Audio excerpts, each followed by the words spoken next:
Hello, viewers. It's the Mindful Man reading Spirits of the Sun by Sidney Philippe. Her father raises his eyebrows and pulls out a fishbone from between his lips as he prepares an answer.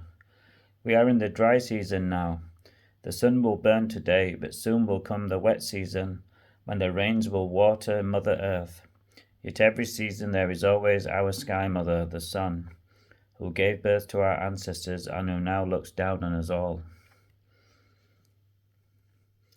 He motioned his hand respectfully towards the rising sun. There is always our mother sun and our father moon. They created water, our life spirit, and all the other spirits who are born from Mother Earth. And so we say our sun is being born every morning from the Mother Earth. This is our Malay knowledge, passed from one generation to the next. The sun is not being born like us, said her mother. It has a different meaning, doesn't it, Wayan? Yeah and da. They must be told. Yes, all right. Malati pretends she hasn't heard this brief exchange. After being born, her father resumes. Spirits want to live. All animal spirits want to live. Even plant spirits want to live. We all want to live, don't we? He pauses, but no one offers an answer. What can we do but live? Being born is very important, he says, stroking his goatee beard as he thinks about something. What happens if we don't get born? She glances at Sukma, who's just blinking. Harta is scratching his nose. Her father sighs as if he's made a decision. So he says, we welcome our sun every morning. Where does the sun go at night? She asks. Our sun goes into Mother Earth and is born again in the morning. Her father strokes his beard some more, and then adds, Bandri has been thinking about this. That's because he's clever, said Sukma. He accepts her observation with a chuckle. But then Harta mutters, he's still in bed. Her father slaps a hand down hard on the table. Everyone stops speaking or eating or even moving. Don't speak like that, he shouts, jabbing his finger at Harta. Your brother is a man who deserves respect. When you've earned the mark of our spirits on your back, it will be different. But then you face the judgment of the others. Next chapter, Smelting.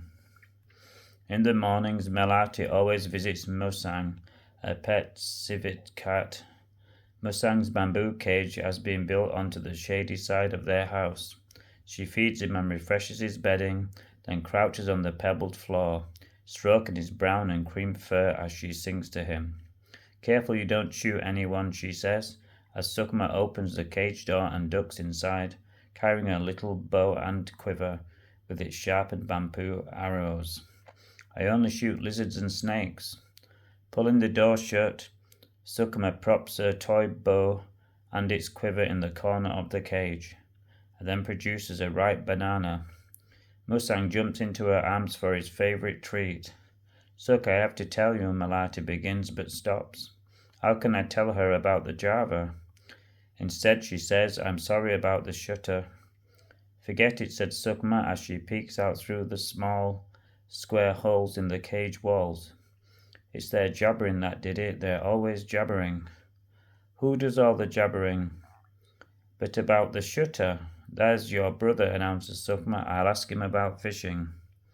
Sukma gives Musang back, opens the cage door and ducks out. Malati puts Musang on his bedding and follows, closing and locking the door before catching up. You two always hide in there, quips Bandri. Then you jump out and scare people. Sukma giggles and pleads with Bandri, using his soft name.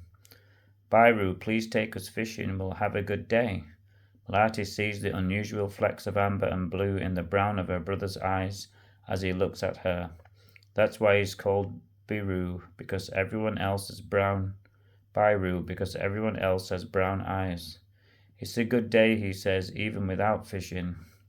Please, Bairu, says Sukma, skipping winningly beside him. You can take us fishing. You should ask your father, says Bandri. I'll ask father, then we'll all go fishing. It will be fun. I'll show you some fun, he says. Follow me.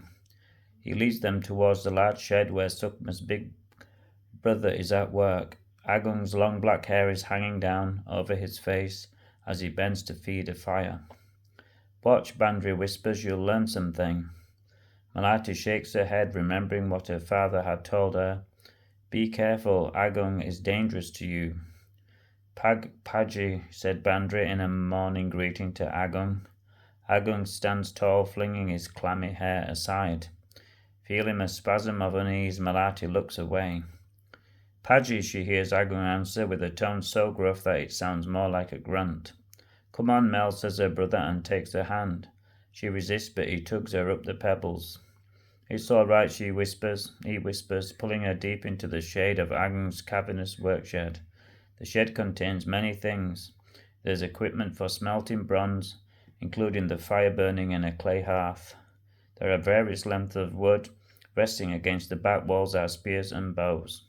In one corner there's a stack of quivers made from the skins of dead animals. These quivers hold all sorts of arrows, mostly with long shafts and feathered flights, but some contain short bamboo arrows fletched with reeds. Hanging from the rafters are animal hides, buffaloes, crocodile, babirusa pigs, cucus bears. She also recognizes the small furry pelt of a civet cat. In one wall of Agung's shed there is a door into his house. I'll never go inside his house, she promises herself. Have we got enough? Asked Bandri, letting go of her hand and picking up a chunk of green-coloured rock from a small pile on the floor. Not usually, answers Agung. Can they watch? Her brother asks. Malati's face becomes hot and she gazes down at her fingers. She can never look directly at Agung. Anyway, he's often busy in his shed, or working on the big boat, or is out hunting and killing.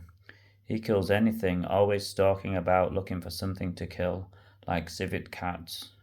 Good, said Bandri, you two can learn how to make bronze. We're making a knife today, you'll like it. It's all right, said Sukma, perching on a woodpile and swinging her feet. Anything's better than making rope. Malati sighs in acceptance, settling down to watch as Bandri and Agung add more charcoal to the fire. This place is going to get really hot. Their brothers are about the same age. Her brother Bandri is slimmer, although he still has powerful shoulders and well-muscled legs. He has hardly any hair on his body, just a wavy mat of black hair on his head.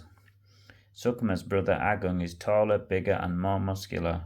Agung's body is also hairier and he's got the beginnings of a beard. Agung's like a beast and he never washes his hair.